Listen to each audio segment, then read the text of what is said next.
Nestled in the Endless Mountains is a charming historic hotel complemented by an outstanding restaurant. Since 1887, people from all walks of life have come to the Eaglesmere Inn to relax, unwind, and connect to a time when life was simple. Welcome to the Eaglesmere Inn. Well, thank you for coming today and checking us out. Today we're going to prepare two things, and the first thing we're going to prepare is a wonderful, beautiful Berkshire pork chop with a palms puree and a pineapple and jalapeno salsa.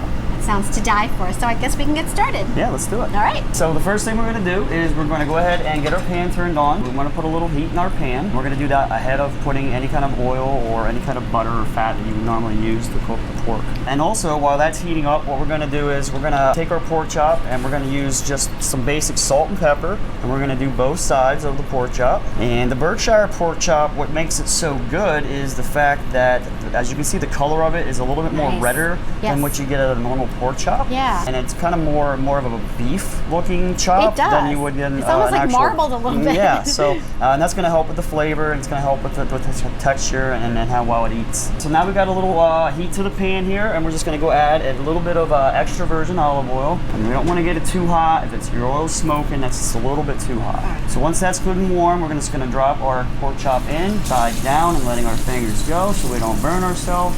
And we're going to let that sear on high heat for 2 to 3 minutes each side. So at this point here, I think we've been on here about a minute or so. As you can see, the fat's rendering down. Yeah. Okay. Yeah. Once that starts happening, we're going to take a little peek.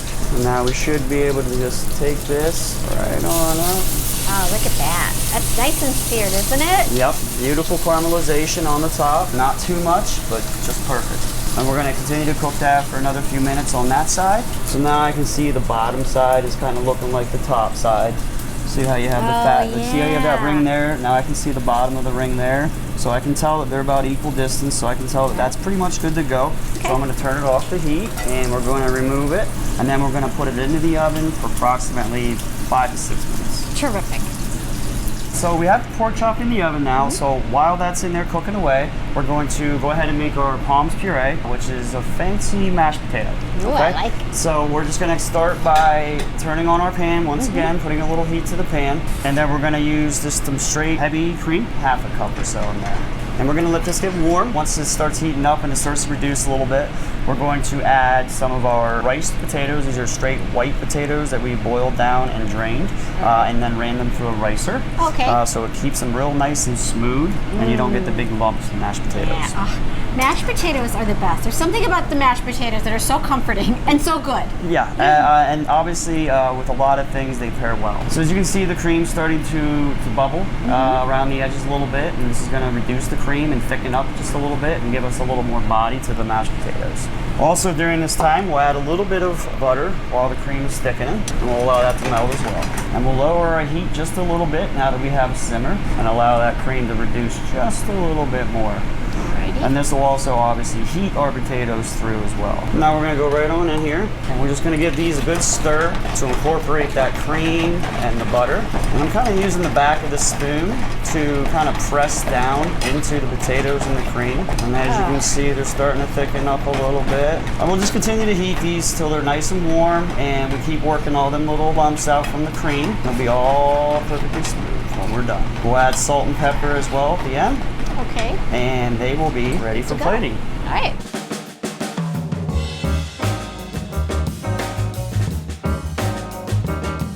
So the pork chop has come out of the oven, and I've allowed it to rest just for a few minutes to kind of let the juices and everything kind of relax. We have a house-made pea puree here. Just a little color, a little garnish I like to throw on the plates. And we just get a little circle there. And then we're going to go with our palms puree. Look at those which we potatoes. worked. They look so good. Yeah, we worked everything through, nice and smooth, nice consistency. And we're going to go ahead and center those. And then our pork chop, we're going to set that right there. And then we have here some pineapple and jalapeno salsa, which we make up. I like to leave the pineapple a little more chunkier so it doesn't get too small and then get a little mushy. So from here, we're going to add a few thinly sliced jalapenos right to the mashed potatoes there. We'll throw some beautiful local spring onions on there. And then we're gonna top it with one of my favorite things we're doing right now is we're taking some root vegetables and what I like to call turning them. And we get these beautiful, wonderful threads. And this happens to be a beet today, but sweet potatoes, carrots, turnips, anything like that can kind of get to this shape. Give it a little wrap around my finger, and we'll just place that right on the top, just for some color. Look at that. A little texture difference. And that is our Berkshire pork chop with Palms puree and jalapeno and pineapple salsa. Coming up next. Well, the Eagles Mirror is going to roll off the red carpet, and Chef is going to prepare a second dish. Thank you so much. We're excited. What are we making? So the second dish we're going to prepare is a red snapper Greek salad.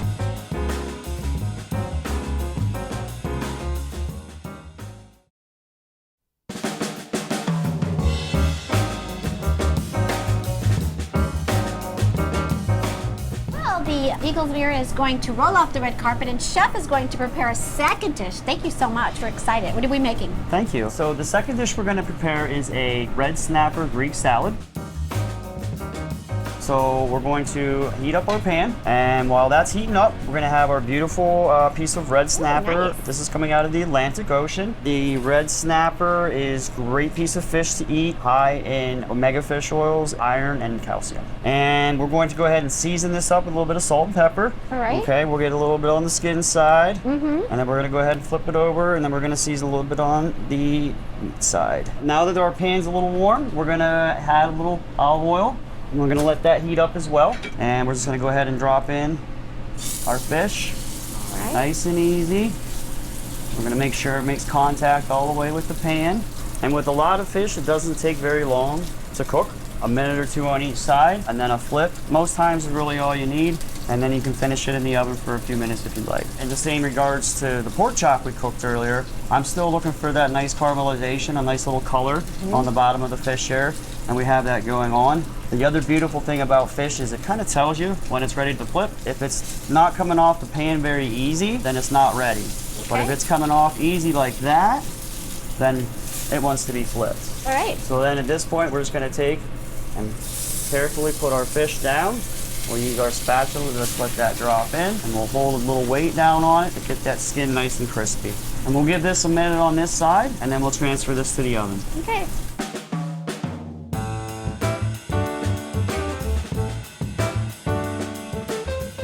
Well, our fish is ready, and we're going to put it together, right? Yeah, so we're gonna finish off the red snapper Greek salad dish very simply by starting with some fresh local greens that we get here not very far away. So we're gonna give these just a little tear, being gentle, not to bruise the lettuce any more than we have to. So we'll grab a few cherry tomatoes, and then we'll grab some cucumbers as well, and some Kalamata olives. We have some red onion, thinly sliced, a little bit of that in there. And we have some roasted chickpeas that we do here in-house. A little bit of seasoning on them, roasted in the oven, low and slow, so you get them nice and dried out. Goodness. We're gonna go ahead and toss all this together. And we have here a Greek vinaigrette that we make here. So we're just gonna give it a nice simple toss in the vinaigrette.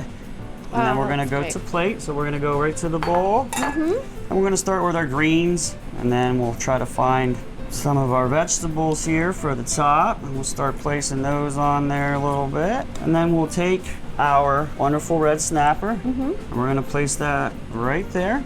We'll garnish with a little grilled lemon wedge there. Wow. A little bit of our crumbled feta directly on the salad. Not too much feta, because it is a little overpowering. And just a little bit of our spring onion, and that's it. That is our red snapper Greek salad. The Inn is open 7 days a week currently. Our restaurant dining starts from 5 and goes till 9. We are open a few days a week for lunch, depending on what's going on in town. We have 2 separate venues for dining as well. We have our downstairs hub atmosphere. We like to call AC Little's Drinkery.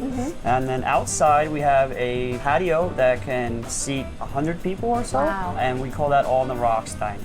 So depending on the weather, what's going on that day, we have different options for dining. Thank you so much, Chef. But we also have something really exciting going on here that's coming up in July, and we're going to hear a little bit more about that, and it has to do with Jill Snedeker and a bike ride. We are pumped because Joe Snedeker is going to stop here We are on thrilled. his bike ride, right? Yes. So tell us what day is coming. He's coming on July 23rd between 6 and 7, and we want everybody to be here to celebrate and as well as root him on. Everybody's welcome to be here, and we're going to have a little bit of snacks afterwards. Nice. Celebrate a great day. It's going to be a great time, and it's a beautiful Absolutely. place to stop. Who's not going to want to stop here, right? I hope he doesn't. I hope he leaves. He may just want to stay. He may want to stay. You might Right. have to push him along. Absolutely. So. But we've had such a great visit here, and I think we should tell everybody a little bit more about Eaglesmere and the Eaglesmere Inn because it has quite a history, and it's just absolutely gorgeous here. Yes, they call it the town that time forgot. If you come here, you'll know why. It's just a place to come and relax. It's just a great place to be. And there's a lot to do. You can hike, there's sailing, there's kayaking. It is a private lake, but if you stay here at the inn, you are able to go down to the lake. But there's a lot to do for anybody who's active or not active. All are welcome. This is what, we want everybody to come here. We have a great inn for people to stay here, and also the restaurant. There's just a lot to do. The restaurant's open to everyone. The restaurant's open to the public, so you want to come up here and have a little bit of dinner, walk around. Absolutely. You don't have to be absolutely. staying at the inn at all. The restaurant No. is its own thing. Yep, that is correct, though, and we really appreciate you guys being here. Thank you so much. And why don't you give everybody the address of the inn? Sure, it's 29 Mary Avenue, Eaglesmere, Pennsylvania, 17731. We're on the corner of Mary Avenue and Sullivan Avenue, one block off of Route 42. It's lovely. Thank you so Thank much you. for having us. Thank you for coming here. We'll see you at Go Joe. Yes, can't wait. Okay. Thank you.